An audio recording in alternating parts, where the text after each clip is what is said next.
എല്ലാവർക്കും നമസ്കാരം. എൻ്റെ അമ്മ ഗുണം പറഞ്ഞ ഒരു രക്ഷയില്ല. എന്താണെന്നില്ല, ചെമ്പരത്തിപ്പൂ.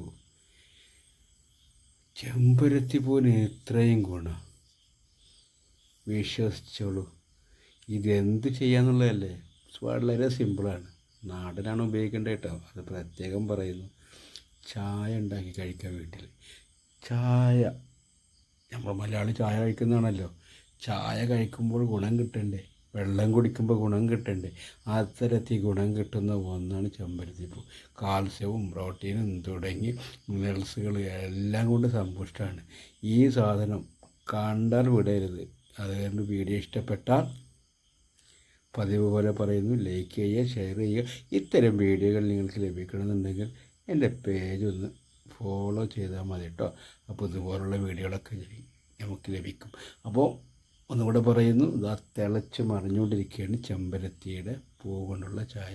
ഇതിനകത്ത് ആവശ്യത്തിന് നമുക്ക് ശർക്കര ചേർക്കാം. പഞ്ചസാര ചേർത്തതിനെ മലിനമാക്കണ്ട. കാരണം നല്ല സാധനത്തെ എന്തിനാണ് നിങ്ങൾ മലിനമാക്കുന്നത്? അപ്പോൾ ചായ കുടിക്കുന്ന ശീലമുള്ളവർ, കുട്ടികൾക്കും മുതിർന്നവർക്കും ഇടയ്ക്ക് ആഴ്ച 2-3 ദിവസം നമ്മുടെ വീട്ടിലുള്ള ചെമ്പരത്തിയുടെ പൂ ഉണ്ടാക്കണമെന്ന് പറയണ്ട.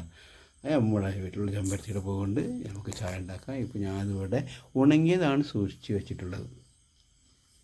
മറ്റൊന്നും കൊണ്ടല്ല, നമുക്ക് കിട്ടുന്ന സമയത്ത് സൂക്ഷിച്ച് വെക്കുക. പിന്നെ ഇതേപോലെ നമുക്ക് ചായ ഉപയോഗിക്കാം. അപ്പോൾ ഈ ചായ വീണ്ടും നിങ്ങൾ ഗ്ലാസ്സിൽ വെച്ചാൽ എങ്ങനെ കാണുന്നു എന്നുള്ളത് കാണുന്നുണ്ട്. ഇതാണ് ഗ്ലാസ്സിൽ വെച്ചാലുള്ള ഇതിൻ്റെ കളറ്. അപ്പോൾ ഇഷ്ടപ്പെട്ടാൽ ഒന്നുകൂടെ പറയുന്നു, ലൈക്ക് ഷെയർ മറക്കല്ലേ.